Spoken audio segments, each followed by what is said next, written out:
Good morning, everyone. Welcome back to the Schwab YouTube coaching channel for the Wednesday edition of Trader Talk in today's market. I'm your host, Kevin Horner, Senior Manager with the Trading Education team at Schwab, and today pleased to be joined by my friend, fellow coach, fellow Senior Manager, Mr. Brent Morris. Good morning, Brent. How you doing, buddy? Hey, I'm doing good, Kev. It's good to be on. I love Wednesdays and lots in the market to look at, and I'm grateful everybody's taking a little time out of their morning to join us. I agree.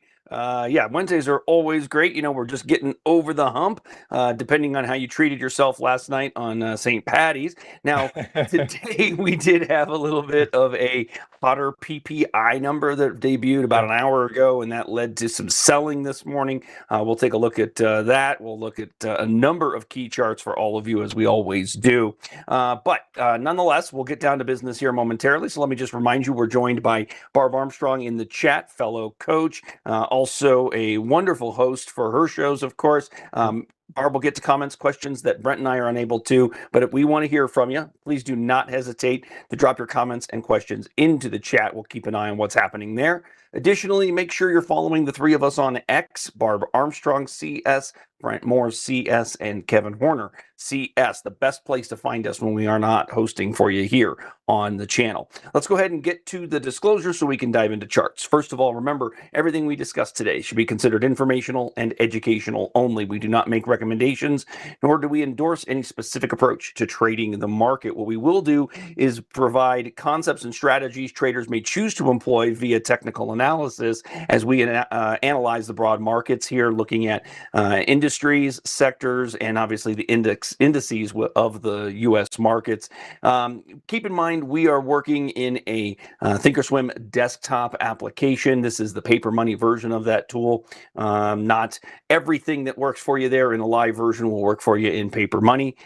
Dig a little into that if you have questions. Now, today, our agenda is going to be pretty much standard, so we'll follow our top-down review approach. We'll start with our broadest of indices. We'll hit the S&P 500, move into the NASDAQ 100, into the Russell 2000, expand into some industry groups of import, of course, and then sectors, and if we've got time, some stocks in the news. We did have a few notable upgrades and downgrades today. So, Brent, I'm going to bring up the SPX, but before I do, I really want to bring in a chart that I've been using a lot this last 3 weeks, and it's this combination chart. It's a look at the futures for the S&P on the left, the VIX futures in the middle, and oil futures on the right. Now, remember, everybody, futures options, this is not appropriate for all of us as investors. We're looking at this more from an understanding of a relationship more than a discussion of trading the futures specifically. But Brent, what I like about this view is that it really illustrates the relationships between what oil does for us and what happens with our S&P 500 right now.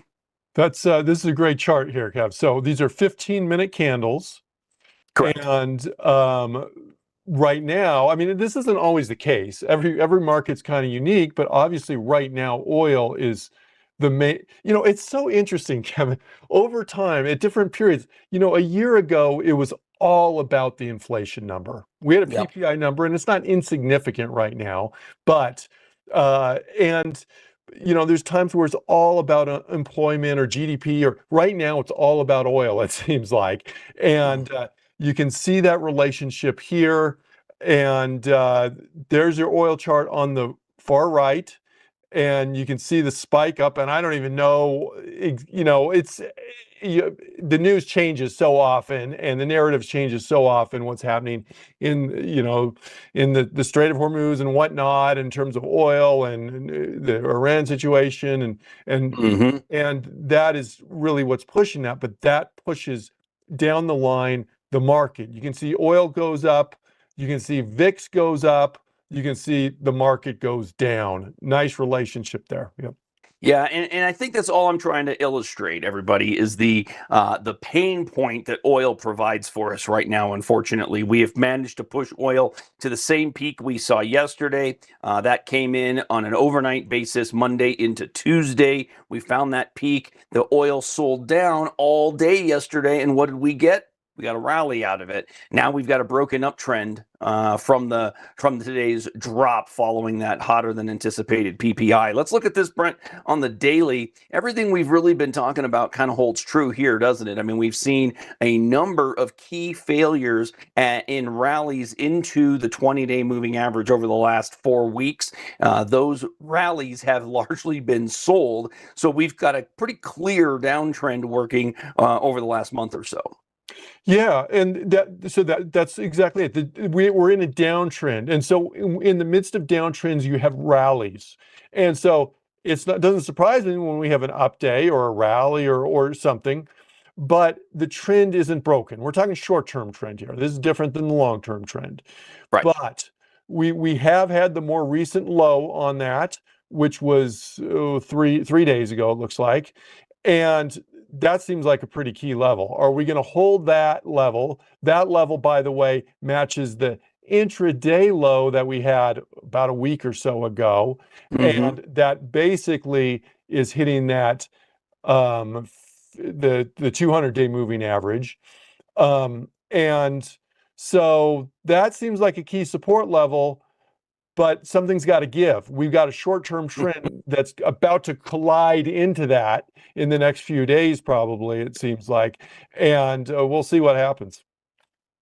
We will. One thing I'm going to do for all of you asking, I am going to share the grid of the futures symbols that I highlighted for you all just a moment ago. Remember that these grids that we share, these are not guaranteed for their timing nor their accuracy, but you can take that link and copy paste that into the setup gear up above. If you're not familiar, here is setup and then open shared item. You go ahead and paste it right here, hit preview, and then it'll allow you to import it. And then it'll load that as a separate chart, a separate page, if you will, like a detached chart for you. So you can then access it at your discretion, of course. So hopefully you find that helpful, everybody. I think it looks like 98 a barrel is going to be a very important level for us on the as it relates to the S&P. Watching oil, 98 clear short-term resistance at the moment. NASDAQ looks very similar, Brent. I've been monitoring our area of support with the Fibonacci retracement move here,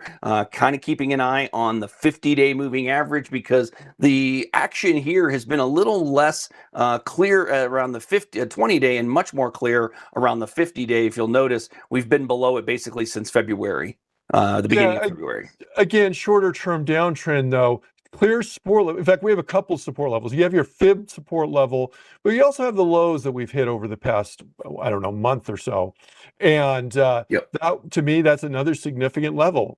I don't know whether it's going to break or not. We do have that divergence on the RSI at the bottom of the page there. That's a little different than what we saw on the S&P 500. Look at those higher lows, which, you know, that certainly no guarantee of anything. Some traders may consider that to be a positive sign, but we'll see. Just when we say divergence, it doesn't have to be the RSI. You can use other indicators to do that. A lot of people will use, I don't know, a MACD histogram or something like that, or an on-balance volume. You can use divergences on all those, but for bullish divergences, typically we're looking at the lows. We'd be looking for higher lows on the RSI, whereas you're getting where you don't get higher lows or lower lows on the index itself. That's the situation we have here. But, you know, so much of this is just driven by news, and news particularly out of the Gulf, that this whatever technical analysis we do can certainly change pretty quickly given what's happening in the world here. Well, that's the truth, Brent. And not to mention, as it relates to the NDX, at least, it's a big overnight window for us. We're going to be hearing from Micron on their earnings after the bell. That is likely to give some impact to the NASDAQ 100. You know, I agree about the slight divergence we have with the RSI. I'll remind you all that, you know, RSI divergences, and you called it, Brent, MACD on balance volume, stochastics. You have all kinds of these features we could rely on to call a divergence, but divergences don't necessarily imply anything, or rather, maybe we traders should not infer that a divergence means a bounce, in this case, is coming. It doesn't necessarily, it's not how it plays out. It may give a trader a little more confidence to play a bullish bounce, but that doesn't mean it's going to play out favorably. And so traders should still incorporate proper risk management techniques. Maybe, you're looking at a divergence in a downtrend. You want to be a buyer. You want to reinforce positive behaviors. But one of those behaviors, Brent, might just be toe dipping into that trade rather than wholesaling into that trade, if that makes sense. Yeah, it's more a lot of this technical analysis, not just divergences, but support levels, trend levels. It's not necessarily timing the market necessarily in terms of buys and sells. It can translate to money management, position sizing, things like that. Maybe changes in asset allocation, approaches like that. Overweight, underweight of equities versus other asset classes. These are all factors that go into the use of technical analysis. It's not just about trying to time entries and exits. I mean, it would be great if technical analysis was better at foreshadowing and forecasting. It's really not predictive in nature. It's reactionary in nature. It allows us to set risk properly when we move through important levels, more so than anything else. At least I try to remind myself of that every time I think I've got this market licked. I know what's coming next. Technical analysis says it, and that's just not really the way it works. So it's helpful to be reminded of that from time to time. Brent, moving into the small caps, we've seen more headwinds here. Oil, inflationary, a bigger challenge for small caps, of course, and inflation. As much as rates are important to small caps, inflation probably has a much bigger impact on small cap stocks, perhaps. And you're seeing it right now because the pullback in the Russell is twice, if not three times, as big as the pullback in the S&P and the NASDAQ thus far. Yes, and just a reminder, when we talk about the impacts of inflation and interest rates, they're connected, right? Higher inflation rates are going to translate to higher expectations for interest rates as well. So, and all of that is headwind for the small caps. Small caps were outperforming. If we go back a month in time, we were looking at small caps and saying, "Hey, small caps are doing better." As a change, small caps have been doing better lately than large caps. Well, after you've had the bigger run up, often you have more of a corrective pattern, I guess, so to speak, in that as well. Again, we have support levels on that. I don't know where it's going, but right now it is the weakest of the major indexes there. It is. And, we should also point out it is FOMC day. We do have a decision coming in about 4+ hours. Not that we expect anything to occur. Traders are positioning for a hold steady view of rate changes here. So don't anticipate a lot. Of course, if we got a change, that would be news, everybody. It would be a significant development, Brent, if the Fed did act here in one way or another. Yeah, it would be a huge upset. It's tournament time right now, Kevin, and so this would be like a 16-1 seed type thing here if we got a rate cut today. But really, what you may look at is more the commentary that comes out of it, and even at that, I'd be surprised if they signal a rate cut anytime in the near future. That would be a kind of a surprise as well. But there's more of a chance of something interesting coming out of the conference call and the presser for Jerome Powell than anything here. Yep. I agree. Brent, we're seeing yields popped a little bit here. Our yield has actually moved quite aggressively to the upside, at least on the 10-year note, into that downtrend line we've been monitoring here. But rates stay a little bit elevated. We're at just shy of 4 point. Actually, we are at 4.2, 4.22 at the moment. So we're gonna continue to watch this. I'm starting to wonder if this has got potential for more upside. Obviously, certainly feels like that's the case given the nature of what we've seen in this back and forth. But any thoughts on rates beyond that, Brent? Sorry, I gotta just gotta respond to a comment from Scott there. Watching the It chat. wasn't just UVA. Purdue did the same thing a couple years ago, I think, or something like that. So, I love nothing more than March Madness. I mean, I probably shouldn't say that term. I don't think I'm approved to suggest to use that one by the NCAA, but nonetheless, here we go. Hey, okay, Brent, let's move off of yield. Let's start talking about the semis. Semis, of course, we're going to hear it, like I said, from Micron after the bell. But there's been a bit of a breakdown here, Brent. You know what? If I was strictly technician here and paying attention to the price action below the 20 and 50-day moving average confluence here, this looks like visually like a snapback relief rally into resistance. It's too early to call it that, but it certainly doesn't feel like this is ready to spike to the upside, at least from a technical breakdown. No, I'm not with everything in the market right now. I mean, it's nice that semiconductors have had a nice little, a little stronger run back up to the 20 and 50 day, but the whole market is having some challenges right now. We've looked at the major indices, and it would be kind of unusual for semiconductors just to take off while everything else lags. Now, sometimes, something like semiconductors can be kind of the bellwether and can lead the market, but I don't know. From a technical standpoint, it's just not. It just isn't given that vibe right now. We do have that longer term trend, which you have outlined with the white line, so that's positive. But look, we can go sideways for a little while and not break that trend too. We sure can. And Brent, wouldn't be doing our viewers a service here, I don't think, if we didn't look at this on the longer range chart and try to provide some insights as to just how strong a move we've seen here. Yeah, that trend line is fine on the daily, but if we go back to this longer range look, let's go back just to April of last year.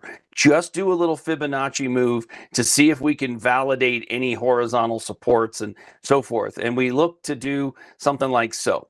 And so we've got the 23% retracement right beneath us. We've got the 38% retracement beneath the 40-week moving average, akin to the 200-day. But look where that 50% retracement lines up. Now, 50% is not a Fibonacci number, everybody, but that does not mean it doesn't hold.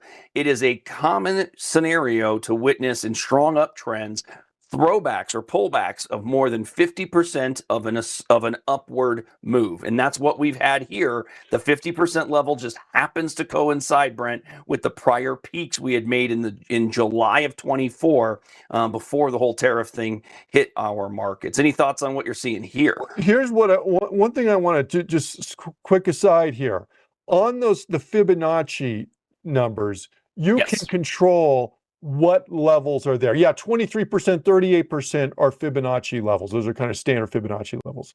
If you want to add or take off that 50%, even though it's not necessarily a true Fibonacci level, you can do so. And so when you bring up the Fibonacci, if you edit it, do you see that kind of table there on the left? You can check, you can select what levels you want to show on there. And so I think it's helpful. I'm glad you brought up that 50% isn't a true Fibonacci level, but it is. Look, the whole point of Fibonacci is to give you support levels and resistance levels. And so if it's going to help you, add that, have that in there. And I think you're going to treat it essentially the same way regardless. So there we go. But yeah, I mean, we've had 5 years. That's a strong run that we've had. And I don't, longer term, that's looking good. And there's no imminent reason to think that's necessarily going to change here. on that, but short term, it doesn't imply that it's going to keep up exactly at the same rate, though.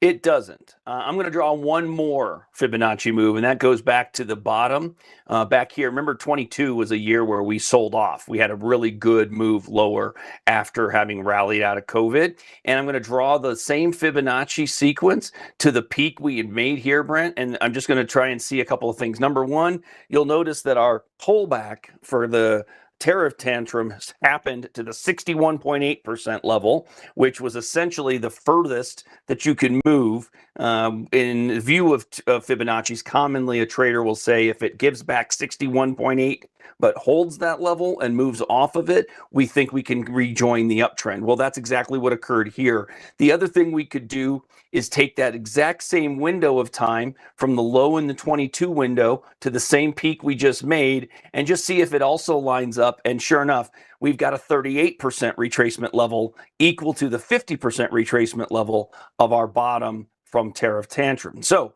what do we have? Confluence of support at 5,900 approximately in the S&P. I bring that up because 5,900, Brent, or in the stocks, excuse me, 5,900, that's a pretty good level for us in terms of support. But just quickly, look at what we're talking about in terms of percentage move if it were to occur. It would be about a 25% pullback in a pretty important group. That would be a big pullback. Now, the stocks can be volatile, but that probably, I would suggest that the market as a whole probably wouldn't be doing very well at that point with a 25% pullback on that too. But I love how you did that, Kevin. Look for the convergence of different support levels when you're trying to find support levels or resistance levels.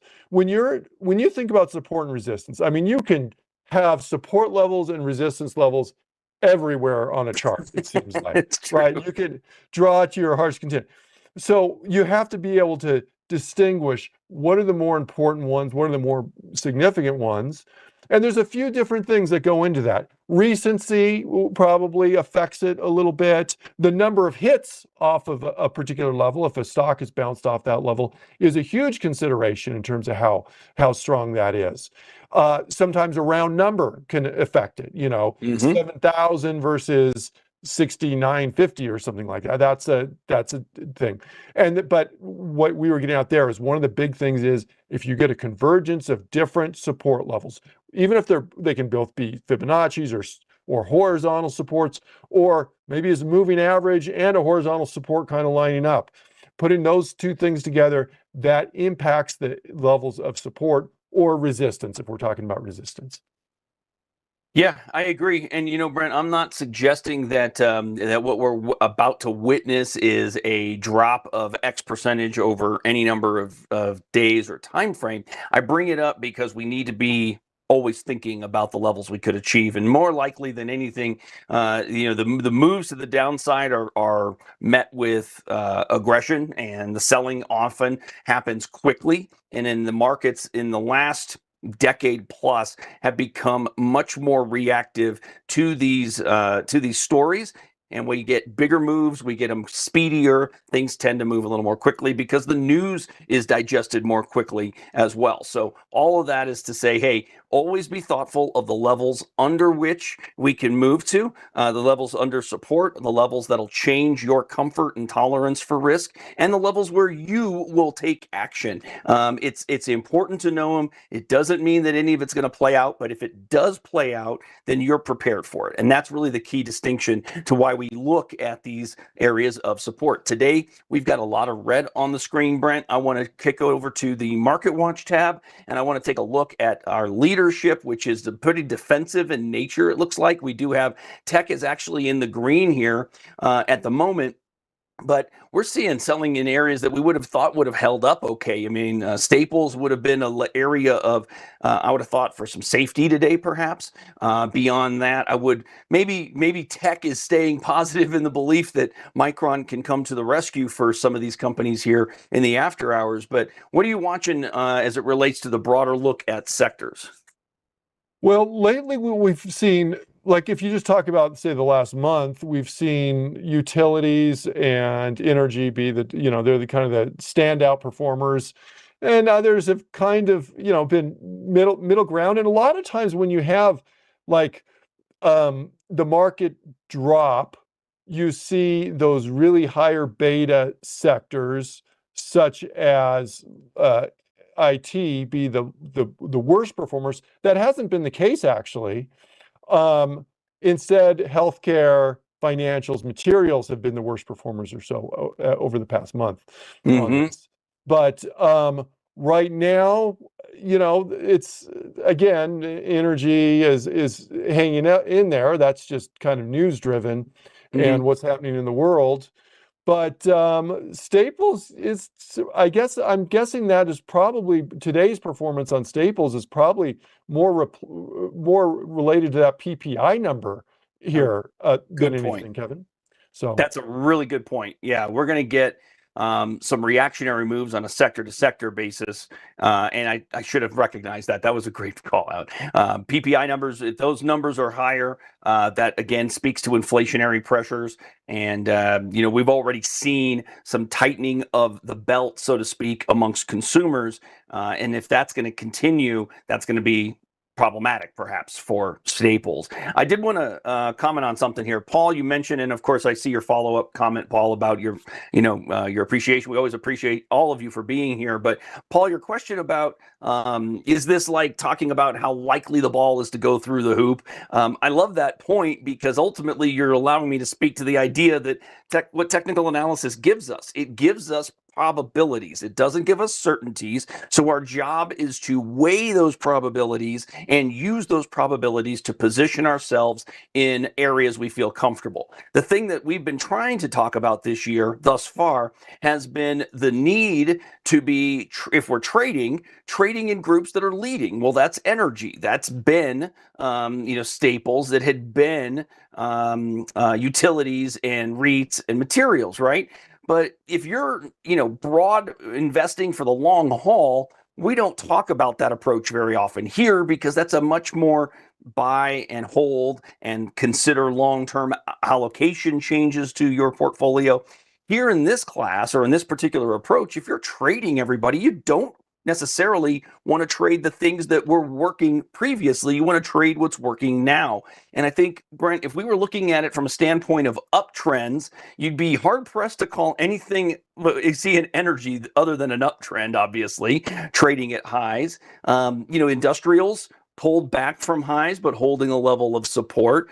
But if you're looking in finance right now, Brent, you're not going to find an uptrend, unfortunately. This has been a significant unwind. The point is pretty simple, Brent. If you're a trader, we need to go where the traders are going to find opportunity, and that's likely in existing uptrending groups. If you're trying to trade the market, the past matters. The past in terms of trend, the past in terms of if you're using technical analysis, and there's other ways to look at the market, there's no doubt about that. But in terms of the whole principle of technical analysis is what's happened in the past is more likely to help us with the future. It doesn't always, no doubt. But if the stock has bounced off a support level in the past and we're looking for a future trade, it's important to know that because that could indicate a support level for the future. And same thing with trend. If it's been trending up, the assumption of a lot of technicians is it's going to continue to trend up, or same thing at the downtrend. We're looking at the past to try and help us with the future. That's it. That's about, and really, again, reiterating what we've already said, right? It doesn't tell you what's going to happen, but hopefully it allows you to set your risk one way or the other. And I think maybe financials are a great example of that. The trend is not bullish right now. That doesn't mean it might not be an appropriate buy at this level. It has pulled back aggressively. We've seen about I think it's more than 10% here, I'm pretty sure. I'm going to put a line to it so that I can do the math without actually doing the math, everyone. How's that? That looks about, 13.5, almost 14% in a pullback. So now one thing you could say is that if you were instead a so-called a bottom fisher, so to speak, which is just to say, hey, I want to be a buyer before the trend changes. Well, a buyer down here could validate it if they'd agreed that they would move on if it made a new lower low. If the trend were continuing lower, you wouldn't want to participate. But you could step in and challenge it with a small position size, put yourself in there thinking that support could hold. If it does, you're in early and you can add when the trend officially changes in your eyes, whether that's a move through a 10-day moving average to the upside, the 20-day in orange to the upside, or even something higher. There's always a way to participate if you want to go about it, but that generally leads you to the next level of discussion, which is, again, position sizing, trade management, so on and so forth. I hope that's helpful for you, everybody. Anything else you want to add there, Brent? No, I think you said it perfectly, Kevin.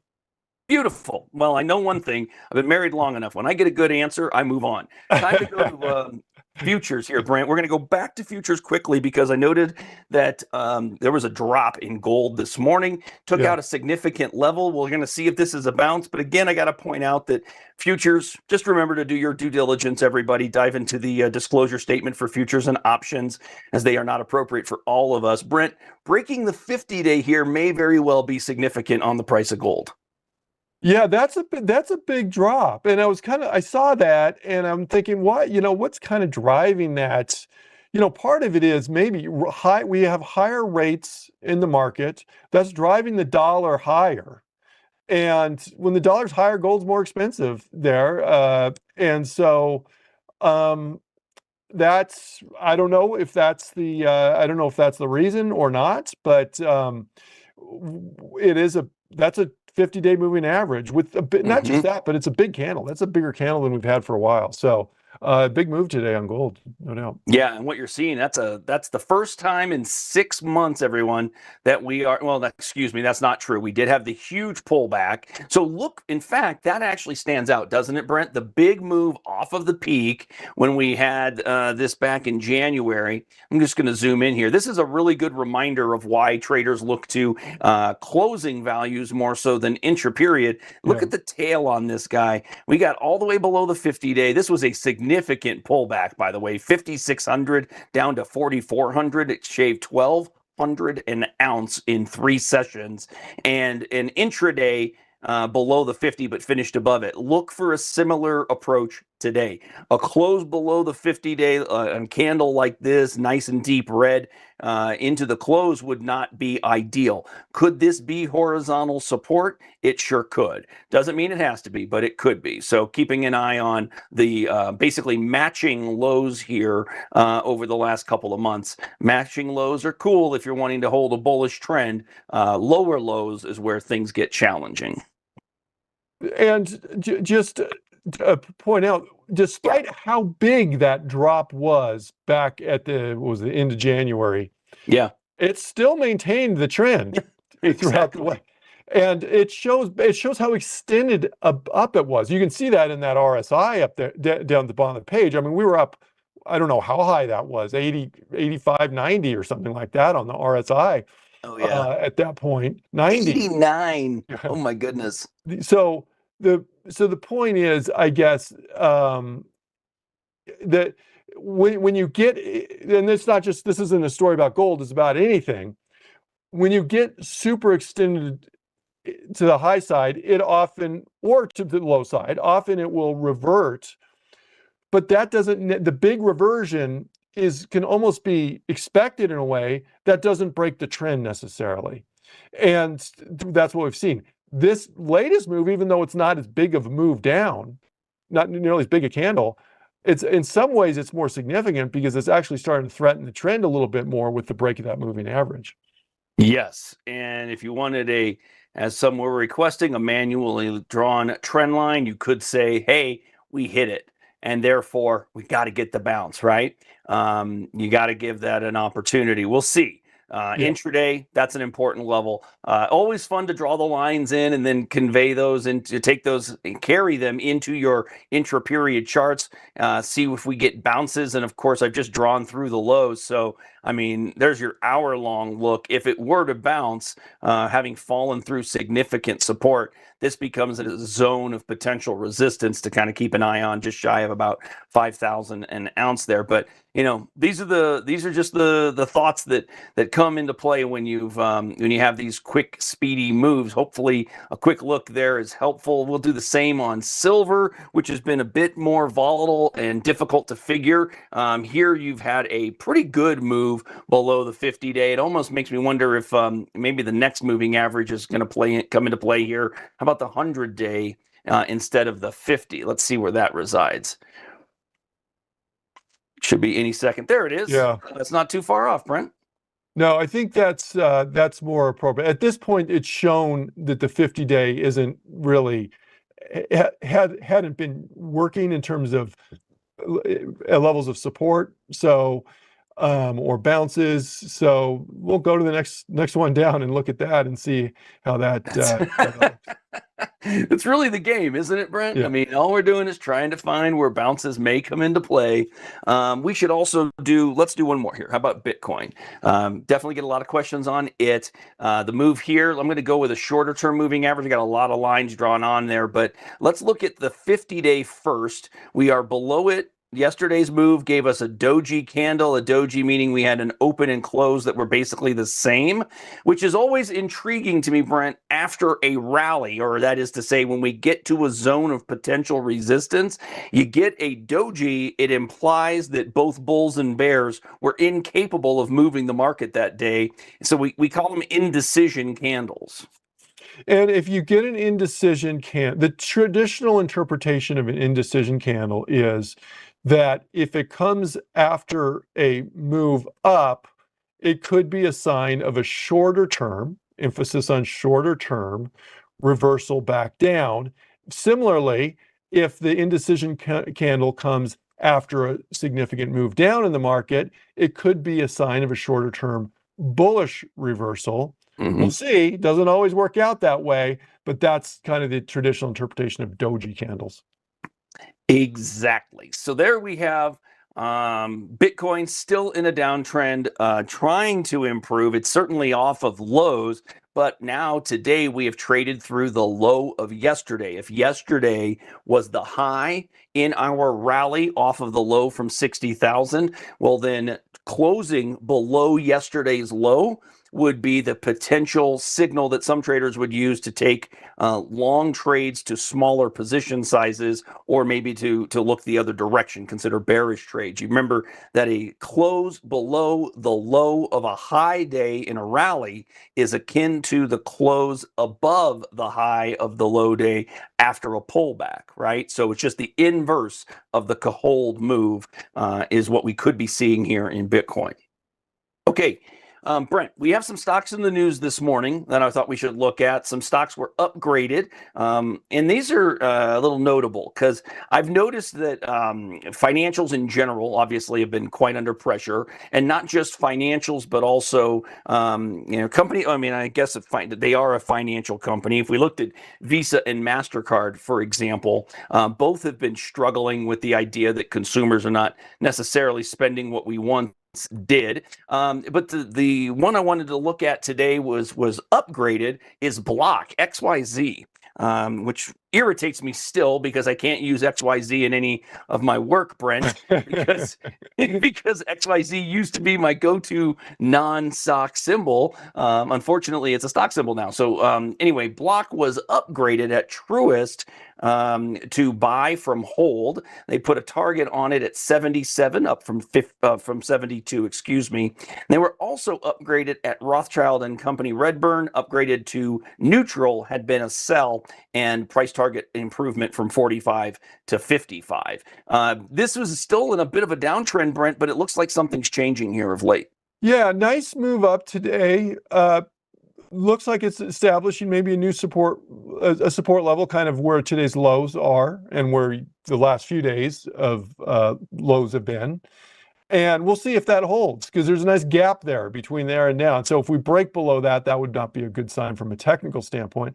But this is kind of following up. It's an interesting price action here, because we had earnings and we gapped up on earnings, came back, kind of and when you have a gap and then the bottom of the top of the gap, I guess, becomes kind of Yep. new support, supposedly. We'll see on that. And then if it comes back and tests it again, that kind of is another touch of that support level. That's exactly what happened in this case. Hmm. And so, some bullish traders would probably take some comfort in that bounce right there as a significant level to bounce at. And then Yeah. if it breaks down, then you start to look at possibly filling the gap, which would mean it could potentially go all the way down. Doesn't necessarily mean it's going to, but that's kind of the interpretation that a lot of traders will use on that. Yeah, one of the reminders that we love to discuss, Brent, is just how important gaps can be from a support and resistance viewpoint. The fact that this held in here like these lows over 5 consecutive sessions, all held that level, and now today you're moving off of it. It's still early, so again, a bullish trader might be feeling better right now, but you'll probably want to be patient and allow that to play out. Look for a close over, basically a new 4-day high close would be positive. But if nothing else, Brent, risk reward, even if you're the trader who said, I just think it can get up to the last high at 67.5, proper risk versus reward exists for that trade if they're bullish, because in the instance that it traded or closed under 59.5, for example, the short-term trader probably moves on from that trade. They don't want to stick with it. But again, thinking about the amount of risk you're willing to take on for the amount of profit you're looking at, usually somewhere in the neighborhood of $1 of risk for $2 of opportunity to the upside, or maybe even $3 in an ideal trade scenario for many traders. Risk reward should be part of your discussion. So that's kind of interesting on XYZ, certainly following an upgrade. And a couple of upgrades also that stood out to me. One of them in that staple space is Constellation Brands, STZ. Bit of been an improving chart here. And Brent, I'm just going to pull this back to make sure we can highlight this, but you'll see the 200-day moving average is a pretty good downslope. So what you're looking at is a lengthy downtrend that tells us that Citi coming in and upgrading Constellation to a buy from neutral, new target at 175 up from 155. Brent, this is potentially early in the development of a new potential uptrend here. Yeah, you can see that. Aside from the 200-day, I mean, if you look at the 50-day, we've been sloping up for a while. That's a good sign.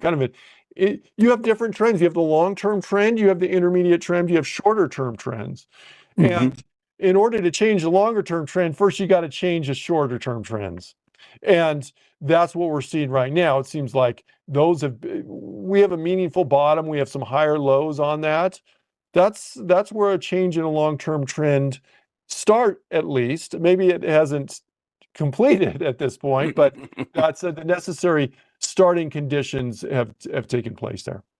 Yeah, it's an improving chart. The trend is a little, it's a little questionable. Certainly, we're off of because we're below all the moving averages right now at this minute, below all three. But you are at a potential zone of support in here as well. Wanted to also mention LYB. I've been kind of keeping an eye on this in my stock building a stock portfolio class that I host on Tuesday afternoons. Because this one falls in a space that's been hot, Brent, that being the materials space. And this one has recently changed. Now, it got upgraded today at UBS to neutral from sell, a $73 target, which just happens to be the recent highs. But again, looking for improving charts, Brent, there's a lot of things that stand out on this chart. Just the rapidity of the move up is kind of what stands out to me. I mean, and talk about a change in trend, that you can see the older trend line on there.